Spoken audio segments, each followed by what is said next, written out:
Abandonnées à leur triste sort, les personnes vivant avec handicap en Afrique en général et en RDC en particulier prennent la rue pour leur business. Ils y descendent à tout moment pour mendier, pour demander quelque chose afin de survivre ici sur la terre des hommes. Mesdames et messieurs, vous qui aimez notre chaîne GN Fondement Télévision, bienvenue une fois de plus dans cette émission. Nous allons essayer d'analyser les conditions des personnes vivant avec handicap en République démocratique du Congo et en Afrique.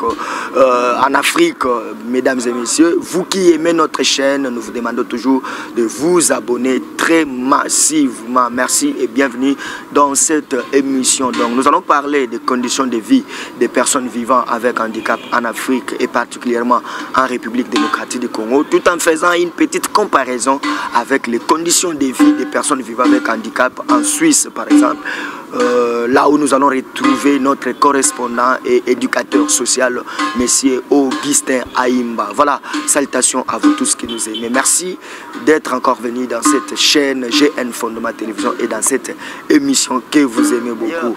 Si vous vous promenez dans les arrêts de bus, si vous vous promenez même dans les milieux publics, si vous allez en ville, à la Gombe ou partout à travers la ville de Kinshasa, vous allez voir les personnes vivant avec handicap qui se promènent, les malvoyants, les handicapés physiques, parfois les fous, les troubles mentaux. Ils se promènent pour quémander, pour mendier, pour demander quelque chose à toutes les personnes qui sont de bonne foi, de bonne volonté.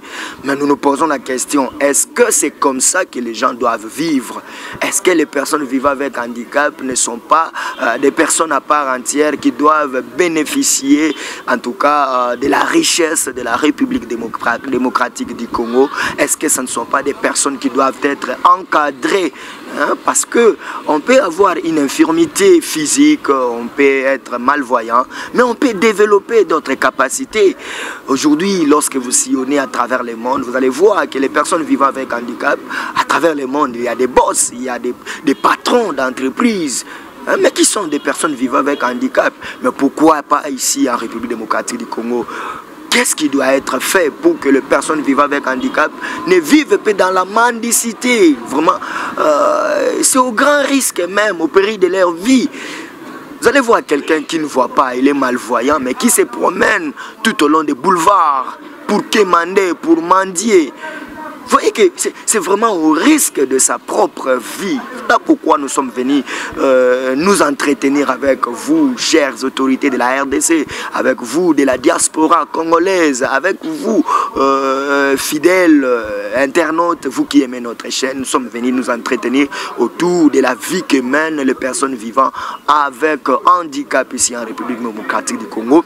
En tout cas, ce qui se fait à travers le boulevard, à travers le milieu public, c'est vraiment la honte parfois quand vous voyez les malvoyants qui sont là en train de commander, vous voyez des personnes handicapées physiques qui demandent de quoi que ce soit. Donc c'est vrai que ce sont nos frères, mais cette manière-là de vivre, c'est une manière vraiment qui n'est pas assez bonne. Mais qu'est-ce qui doit être fait à l'endroit de ces gens? C'est de ça que nous allons parler tout au long de cette émission. Voilà pourquoi nous allons déjà aller du côté de la Suisse. Nous allons retrouver notre envoyé spécial, Monsieur Augustin Aimba, qui est aussi éducateur social. Il va nous dire un peu ce qu'il pense par rapport à la prise en charge des personnes vivant avec handicap. Et nous allons retourner pour continuer avec notre analyse. C'est parti. Chers Congolais, bonjour chers Congolaises de la RDC, bonjour Gaspard Ndongala, c'est Augustin Aimba, l'éducateur social en Suisse. Là je suis en hiver, bon, on est sorti vous montrer un peu les décos de ce pays pendant l'hiver. Alors on va parler dans cette émission des handicapés, des personnes handicapées mentales ou physiques, comment ils sont traités, selon ta question Gaspard Ndongala, en Suisse et au Congo. Alors j'essaierai vraiment d'aller en détail, c'est-à-dire que je vais me promener dans des foyers pour personnes adultes, psychiquement atteintes, ou personnes adultes, mentalement atteintes, et montrer un peu comment ces personnes qui ont ces handicaps sont traitées dans ce pays qui est la Suisse. Alors, ça sera vraiment très intéressant parce que ta question est la suivante, que je puisse comparer entre la différence qui est entre la Suisse et la RDC, comment ils traitent les handicapés physiques et mentaux, quel que soit leur âge. Donc, je vais développer ça, je vais me promener dans des foyers parce que je suis indicateur social. J'ai travaillé dans des foyers pour jeunes psychiquement atteints, j'ai travaillé dans des foyers pour des jeunes hyperactifs et j'ai travaillé dans des foyers pour les personnes adultes mentalement atteints et adultes physiquement atteints. Donc, je sais comment ces pays a géré leurs adultes et leurs jeunes qui sont dans des problèmes psychiques et physiques. Ou bien il y a des familles où l'enfant n'arrive pas à être géré, où il y a des incompréhensions entre les deux couples. Comment l'État a mis tout un système pour gérer ces personnes, afin qu'ils soient dans des foyers, qu'ils soient nourris, vêtus, et afin que cela ne puisse pas être remarqué, que cela ne puisse pas perturber la vie sociale des Suisses. Expliquer aux Congolais. Et si cela peut aider à nos futurs dirigeants à ne pas laisser nos adultes, nos handicapés dans les boulevards à quémander du matin au soir, c'est ce qui est vraiment la différence ici. Au lieu d'être dans les boulevards, ils sont dans des foyers que l'État s'en occupe. Merci Ndongala Gaspard, merci pour cette chaîne. Derrière moi, vous voyez, il y a une place qui est écrit foyer. C'est ce genre de foyer ici qu'on prend en charge les gens que nous appelons là-bas Batamaboma, Batoasenga Rambongo, Baveglo, boulevard et belé. Mais à un foyer. L'État finance ce genre de foyers afin que ces gens soient logés dans des foyers. Ils sont là, respectés comme les êtres humains. Ils dorment là-bas, ils mangent là-bas, ils sont vêtus là-bas, ils sont nourris là-bas. Mais certaines personnes qui ont travaillé, qui ont contribué, et c'est leur argent de retraite qui servent à leur logement. Mais ceux qui n'ont rien, mais ce sont les impôts de ceux qui travaillent que l'État finance ce genre de places qu'on a pu, vous regardez devant moi, que derrière moi c'est noté les foyers. Donc, autrement dit, les personnes autour de la boulevard au ici, ce n'est pas, on ne les laisse pas. Ils sont logés dans des foyers et encadrés par des personnes. Vous entendez souvent vos sœurs en Europe disent « je travaille dans les soins ». Ce sont ces personnes-là qui s'en occupent. Les laver, les loger, les nourrir, les vêtir, les éduquer, les encadrer. Donc, ils sont respectés, ils sont traités comme des êtres humains, ils sont contrôlés et l'État finance ce genre d'institutions. Les handicapés, ce sont nos frères. On doit les respecter, ils ont droit à une formation, ils ont droit à être écoutés, ils ont droit à être cadrés, ils ont droit à la vie.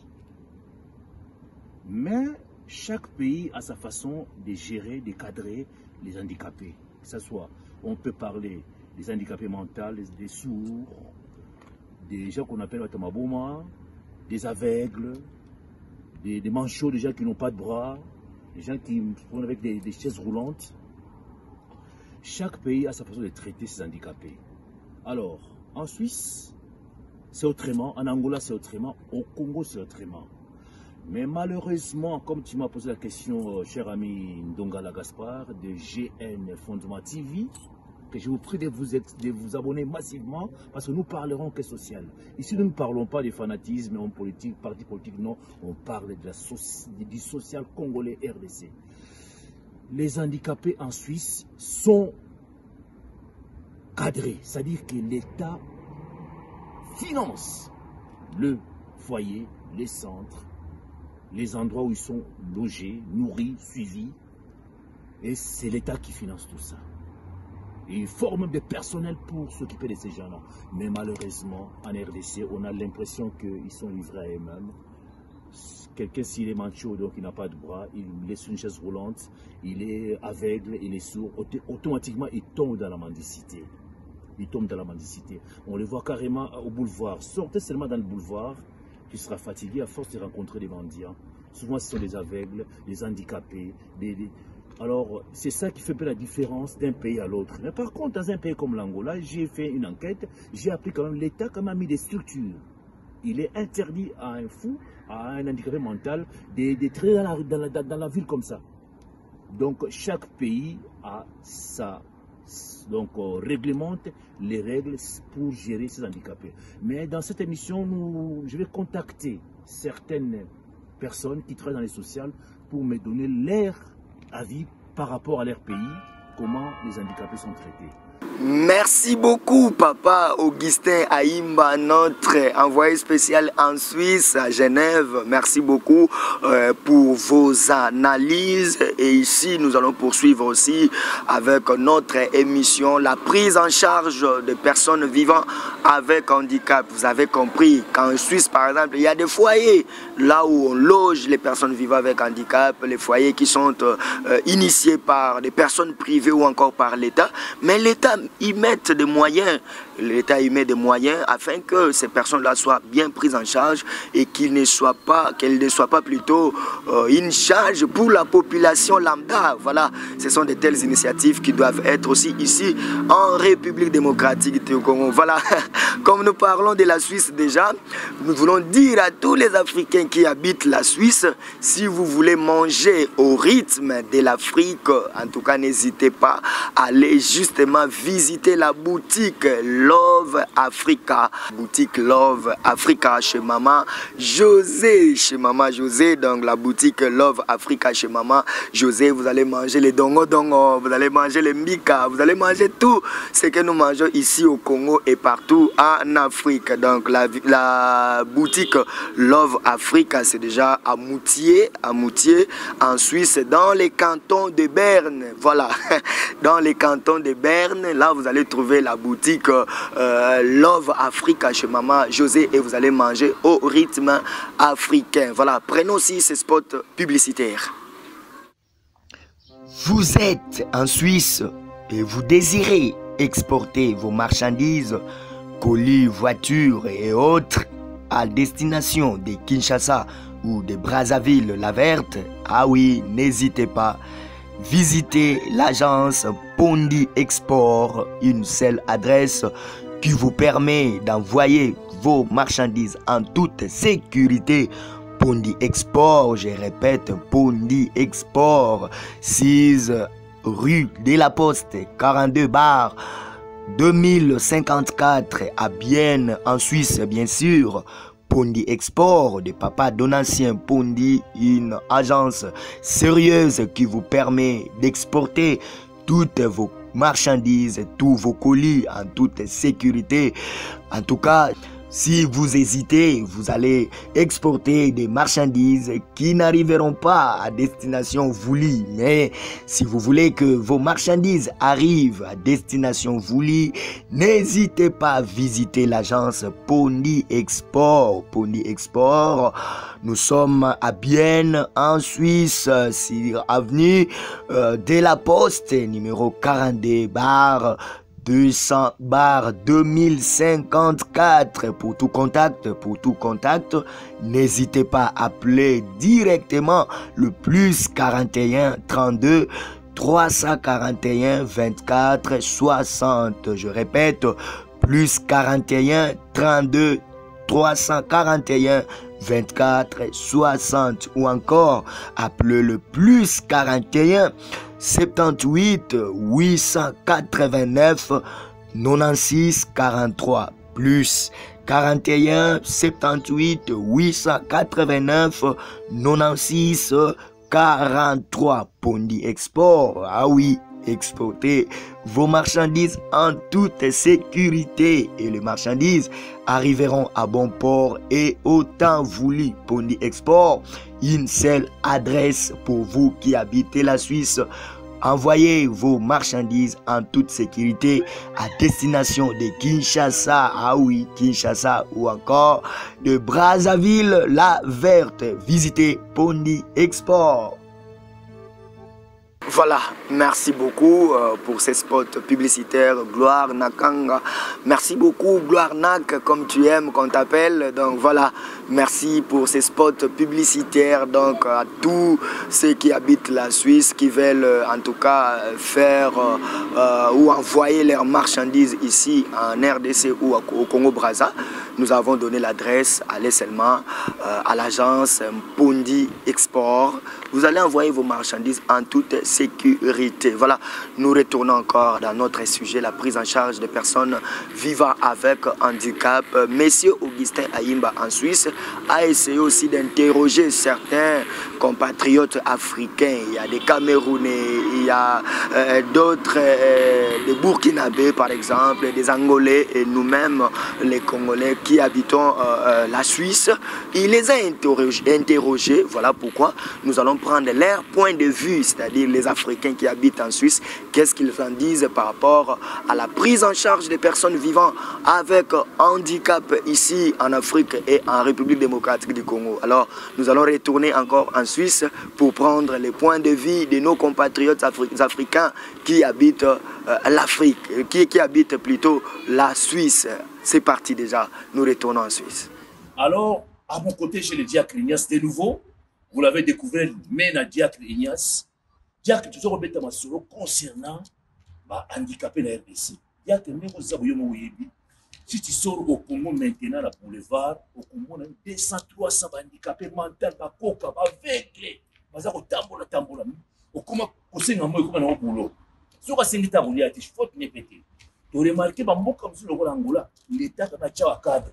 A Tchabo ba centre mo na dehors ya ville mutabima nyoso akute na solution ka ngia botiki na centre mais pour la RDC il y a rien mutabima azana nzela avec azana nzela ko kazana nzela donc basangana ka bongo alors conseil le couple alors tout le ministère social ba futa ba kopi ba l'état paie ça budget ba millions pour ça la musala wana mais toujours comprendre il y a rien qui s'est fait bimaka sona pour le coup ba ni en 2-3 minutes concernant place wana baza en découverte ba kokola ba botali ba nous fera na mendicité via passe au kolbani par rapport à millions na ministère social na de côté wana.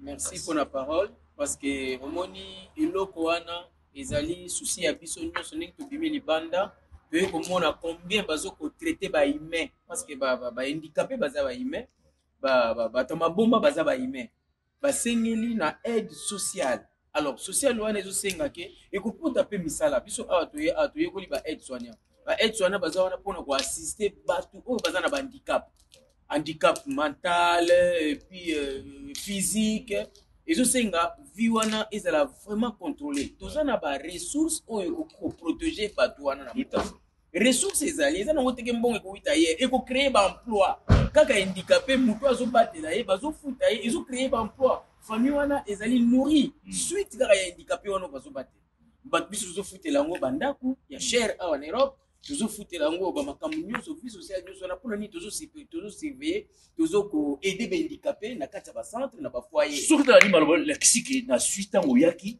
puis asala aformaka bato ya soin bazosala bafoyer na bafoyer bandicapé baza logi na foyer exactement et général misala ebotami ebele suite kaka ya bahandicapé oyo wana bino bozokosuivre wana bozokolandela bango epuis bozokosoigne bango bozopesa bango à manger et à boire bozocontrôler vie na bango directement formation moko ye na kati na bango parce que un handicapé soki maboko eza bien akosala akoyekola puti mutu oyo makolo par hasard eza te maboko ezali akoyekola puti voire même ba voiture adaptée mpona bahandicapé ezali donc handicapé aza mutu te ke tchaye hors la société aza très utile mpona kocontribuer même na avancement ya pays. Alors comment ça se fait que directement on a tant comme la budget à l'état on a un département social azoba million na ye mais comment on a bon, il fallait qu'il y ait des handicapés, qu'il y ait des aveugles, qu'il y ait des handicapés. Comment il y c'est ça le problème. Et l'opposition, l'opposition pour combattre le pouvoir. Et l'autre qui soit présenté dans le peuple, il a vie sociale. Mais l'air à la place, à bosser une vie sociale, à bandu kotala, où il y a besoin na ya famille. Donc et l'autre qui est simple, na mbonga na biso mutama bomba apolio komate. Handicapé à Ronyo avec les sourds avec batona mieux surtout parce que basango l'air bazwaka nini service wana pour ba aider ba handicapé ba avec les basou vraiment banaye ko marcher très bien banaye ko soutenir bango et puis boy mais banda bango batika yango et puis gouvernement atika yango donc ezali pas il faut basala vraiment de tout que bato wana baza na social bato bazwaka ministère ya département social oyo bazozwa quelque chose wana baaider peuple na biso vraiment batika te peuple abana kosouffrir kaka. Mais comment ça se fait que mboka lokola Angola na sali banquette l'état sala quand même que basala ba centre en dehors de la ville muto aliboma muto asala ba problème physique mental ba bomba makulu mais Congo ata geste moko ngai na koloba boye biso Congo ko comparer biso ata na pays moko te na kati ya Afrique wana toza pays moko toza likolo ya ba pays nyonso vie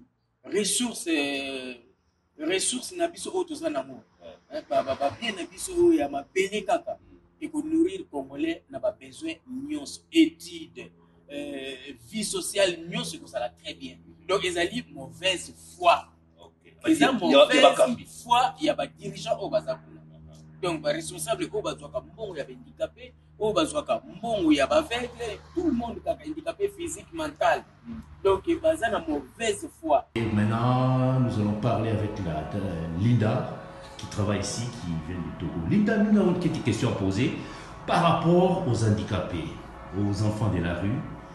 Comment tu trouves la situation des handicapés? Est-ce que ce sont des êtres humains? Ce sont des êtres humains comme nous, mon frère. Alors, comment tu juges la différence de la façon dont ils sont traités dans nos pays d'Afrique et ici en Suisse où on vit? Alors, ici en Suisse, ils sont bien traités. Il y a des structures, ils ont des aides, même la famille. L'État n'abandonne pas la famille. Ils sont là pour eux. Et ils sont bien intégrés. Comment ça se fait que nos pays d'Afrique, on a des ressources minières, les diamants, les coltans, l'or, particulièrement au Congo, mais les handicapés, ils sont dans la rue. À peine que tu es handicapé, tu deviens mendiant. Alors... Comment ça se fait? Pourquoi c'est là? Ça, je ne sais pas, parce que tout ça, je donne la faute au gouvernement. Et aux États africains qui font pas grand chose pour les aider. Dommage parce que en Afrique on a beaucoup de choses, on a beaucoup de ressources qui peuvent aider ces gens-là, mais on les abandonne dans la rue. Un handicapé peut apprendre un métier? Mais oui, bien sûr. Donc nous parlons un peu de ça. Mais bien sûr, un handicapé peut apprendre. Moi, j'ai un oncle, le dernier de ma maman, qui est handicapé, mais il était toujours dans le fauteuil roulant, il était triste jusqu'à sa mort. Ouais. Mais ils peuvent apprendre un métier parce qu'ils ont des mains. Comme couture. Mais oui, comme de la couture, mais d'autres choses. D'autres choses. La dernière fois, j'ai attendu, ou bien, je ne sais plus, j'ai attendu à la télé. Il y a un handicapé, vraiment un handicapé de la Guinée, qui a pris la mer jusqu'en France. Aujourd'hui, il a sorti un livre. Ah, d'accord. Alors, autrement dit, qui encourage nos C'est comme l'Afrique, je ne sais pas comment dire, c'est la faute de nos dirigeants. On ne peut pas dire que c'est les Blancs qui... Non, c'est nous, c'est les dirigeants qui s'en foutent des handicapés, c'est ce que moi je peux dire. Hein. Okay. Alors, nous remercions Linda, c'était depuis la Suisse, notre sœur Linda du Togo. Tu peux dire au Congolais Mbote. Mbote. Ah là, c'était Linda depuis la Suisse. Et nous vous remercions. J'ai à côté de moi une consoeur du Cameroun. Maman, voulez-vous vous présenter? Je m'appelle Christine Joséphine Ross. Notre sœur Joséphine, elle est éducatrice. Maman, vous venez du Cameroun, précisément de quelle ville? Je viens de Yaoundé. Elle vient de Yaoundé.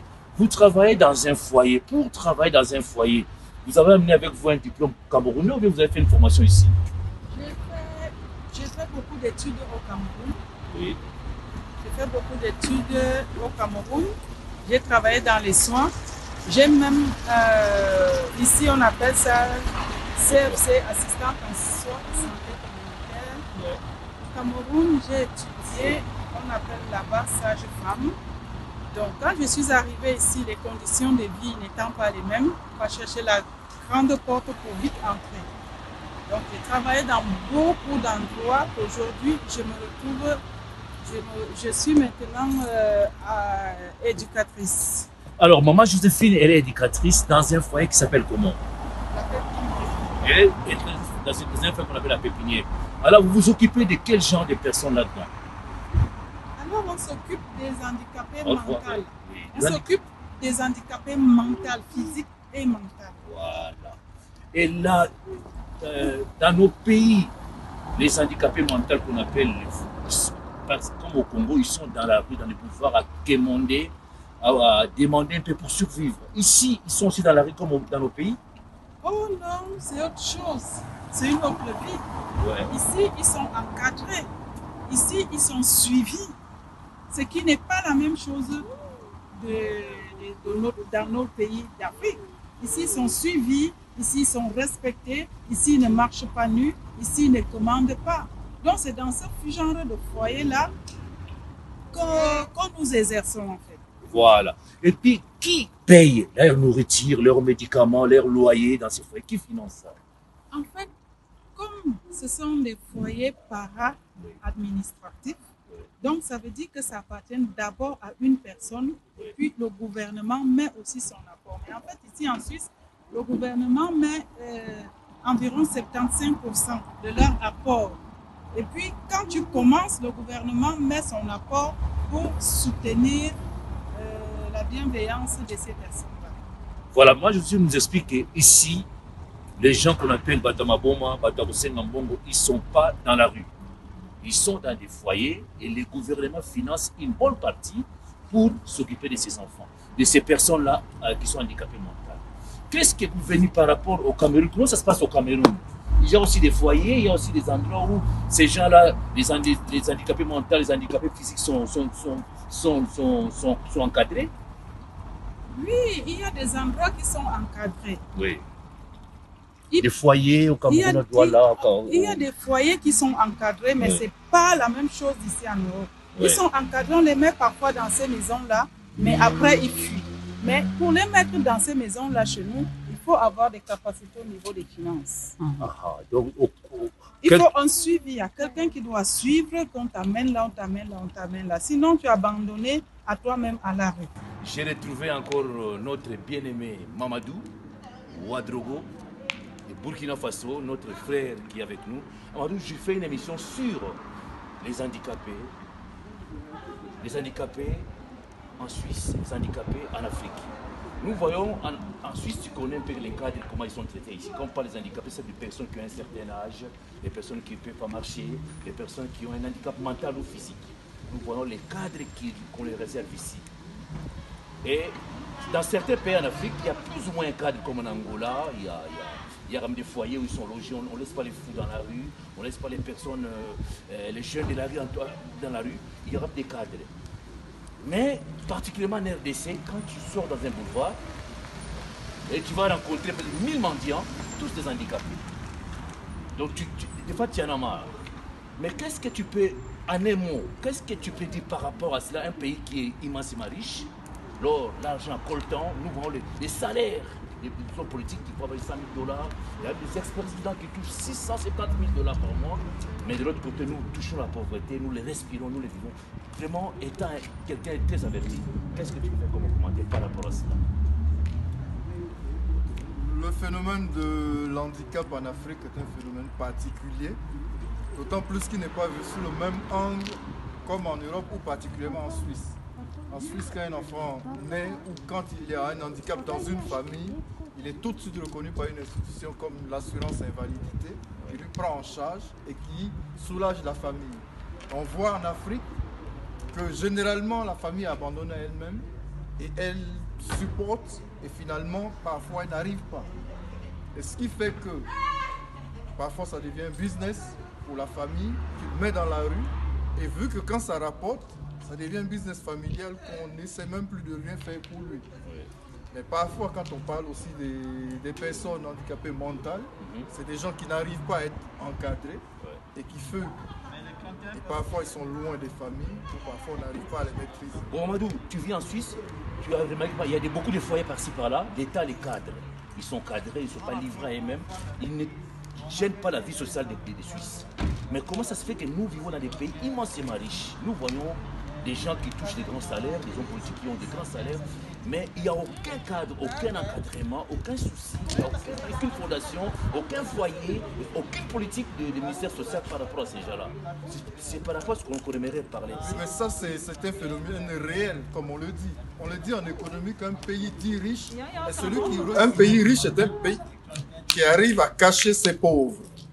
Or, nous, en Afrique, on n'arrive pas à cacher nos pauvres. C'est pourquoi on prétend que nous sommes riches. C'est pour cela qu'il faut développer une politique sociale qui arrive à prendre en charge ces pauvres-là et leur trouver un cadre. Et c'est ce que ces pays dits développés, comme des pays comme la Suisse, ont réussi à faire.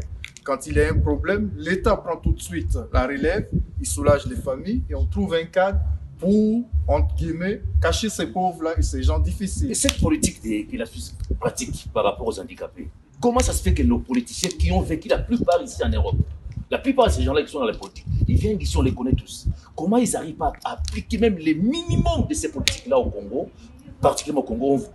Maintenant, là, quand tu sors au Congo dans un boulevard, 1000 mendiants, des handicapés, des fous, ils sont livrés à eux-mêmes, mais aucune initiative, aucune piste, aucun mouvement du côté des politiques, même dans le ministère social.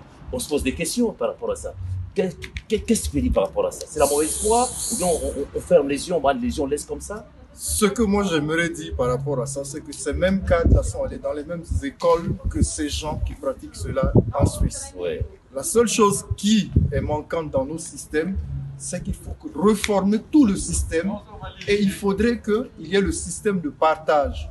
Non pas, comme tu l'as dit, certains ont de grosses sommes, d'autres n'en ont pas. Et il n'y a pas de redistribution de ces richesses-là. Ici, quelqu'un qui a ces sommes-là paye des impôts dans ses collectivités qui s'occupent à organiser la vie sociale d'abord au niveau local en remontant dans le système. Ce que nous, on n'a pas. Nous, on développe le chacun pour soi. Quand je gagne, c'est pour moi, et je m'en fous des autres. Et ce qui fait qu'on n'arrive pas à trouver ces cadres-là.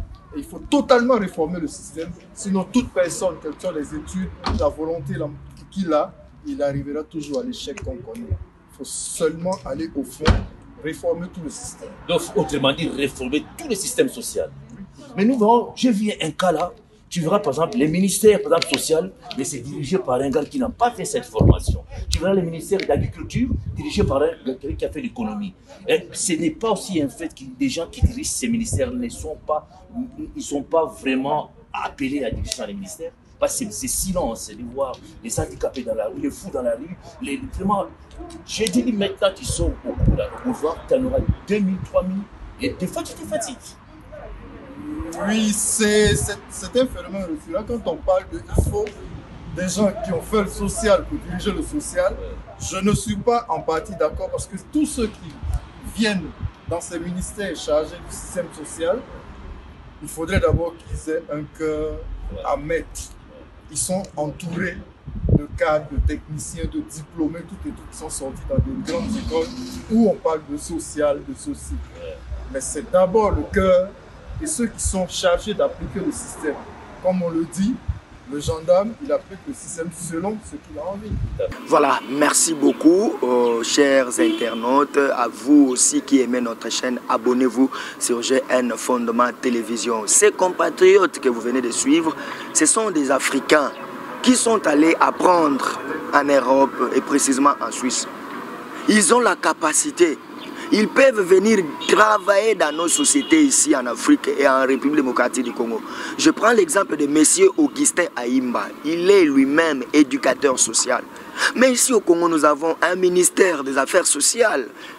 Et au sein de ce ministère, aujourd'hui, il y a encore un autre sous-ministère qui a en charge les personnes vivant avec handicap, ministère qui est donné à la personne de Madame Irène Essambo.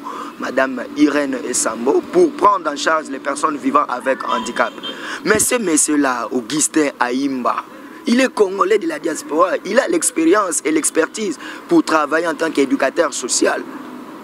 Le ministère là, des Affaires sociales, qu'est-ce que le ministère fait à l'endroit des personnes vivant avec handicap?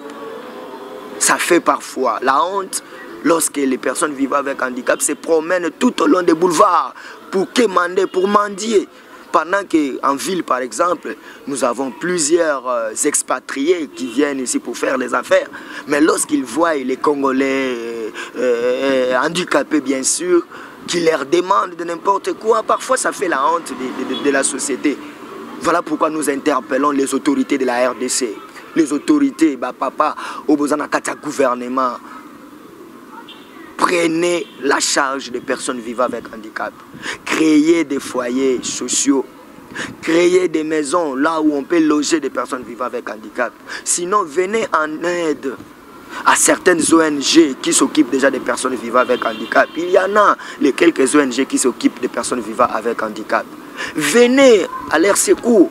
Secourez ces ONG pour que la prise en charge des personnes vivant avec handicap soit de qualité, soit vraiment de qualité. Toutes les autorités de la République démocratique du Congo, Boya Rosunga, personnes vivant avec handicap.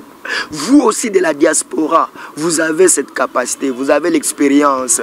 N'attendez pas seulement que les autorités fassent quoi que ce soit. Vous pouvez venir avec cette expérience, créer même des ONG, des maisons, des foyers là où vous pouvez encadrer. Et aussi les familles, là où les personnes vivant avec handicap sortent. Vous savez,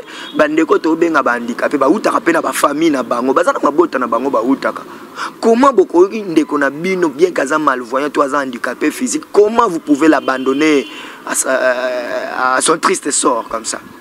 Comment vous pouvez l'abandonner à la merci même de la mort? Parce que lorsqu'il se promène dans le boulevard ou dans le boulevard, même si vous ramassez tout bino ba famille, qu'est-ce que vous faites? De ma famille, vous avez un projet pour la bande, bien qu'ils soient handicapés, bien qu'ils soient plutôt handicapés, vous avez un projet pour la bande. Vous avez un handicap physique. Mais ce qui m'a dit, c'est que ça a quelque chose. Il y a un problème dans ma colo. Mais beaucoup de gens ont la taille informatique. Informatique, à couper couture, à salir, donc ce sont des personnes à part entière qui peuvent développer d'autres qualités. Tout le monde a un sport, personne vivant avec handicap. Mais ils ont un sport où ils sont adaptés pour Nabango, ils ont un métier où ils sont adaptés pour Nabango. Voilà pourquoi nous plaidons aux autorités de la République démocratique du Congo, donner les moyens au ministère des personnes vivant avec handicap, ministère des Affaires sociales, pour prendre en charge toutes ces personnes qui vivent avec handicap. Donc, en tout cas, ne les abandonnons pas à leur triste sort. Prenons-le en charge parce que ce sont nos frères, ce sont des compatriotes congolais. Même nous qui disons aujourd'hui que nous sommes des valides, on ne sait pas. On ne sait pas. Il y a des ceux-là qui sont des handicapés physiques qui ne sont pas nés comme ça. Donc tout peut arriver. Alors prenons en charge nos frères, nos compatriotes. Ça sera une très très bonne chose. Donc voilà. Salutations à vous, papa Dieudonné Bambou Ndombasi. Papa Dieudonné Bambou Ndombasi. Papa Sébastien Kikaloulou à l'OVDA. Donc salutations à vous. Nous profitons aussi de cette occasion pour saluer en tout cas tous ceux qui nous suivent, nos fidèles internautes, ceux qui aiment notre chaîne GN Fondement Télévision. Donc le couple pastoral Dos et Lydie Gaspardos. Donc le couple pastoral Dos et Lydie Gaspardos. Nous sommes là à Saint-Louis en France. Donc salutations à vous, le couple pastoral. Nous saluons aussi les pasteurs Silva et Maman Essi Mango. Pasteur Silva et Maman Essi Mango de l'Assemblée La Grâce de Lausanne. Voilà.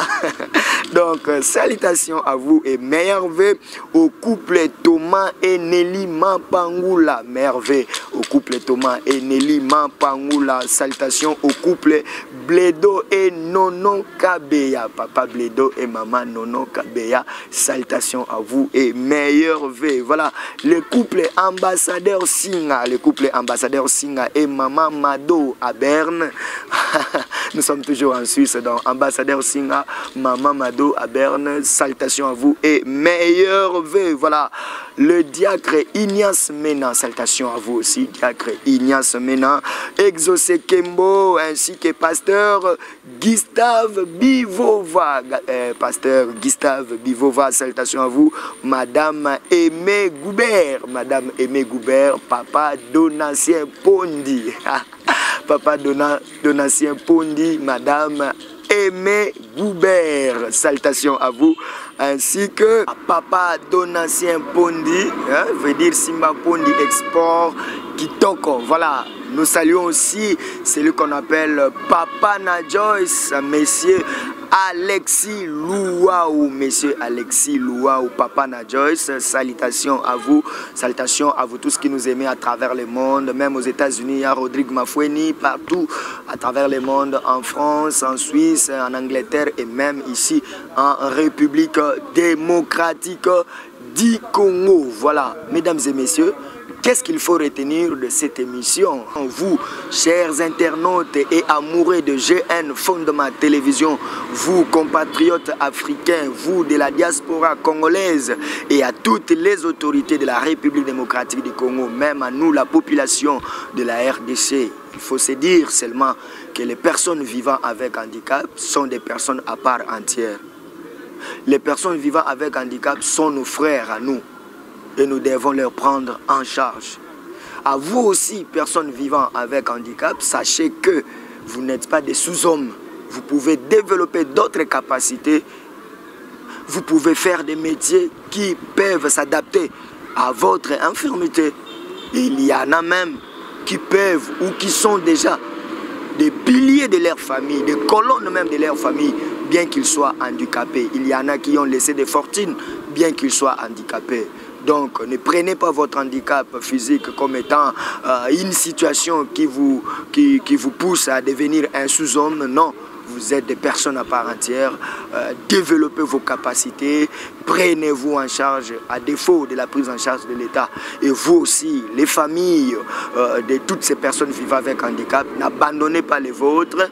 Prenez-les en charge, encadrez-les, amenez-les dans des foyers, dans des maisons de formation. Ils peuvent apprendre la coupe et couture, l'informatique, ils peuvent apprendre même les sports qui s'adaptent à leur situation. Et demain ou après-demain, ils peuvent devenir des personnes très très importantes pour votre famille. Merci à tous ceux qui nous ont suivis.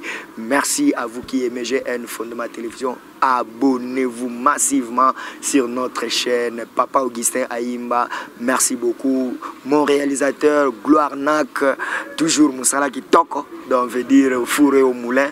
Merci beaucoup pour le travail. Maman Merveille, Diaki Muntu, merci beaucoup à vous tous qui nous aimez. Restez branchés.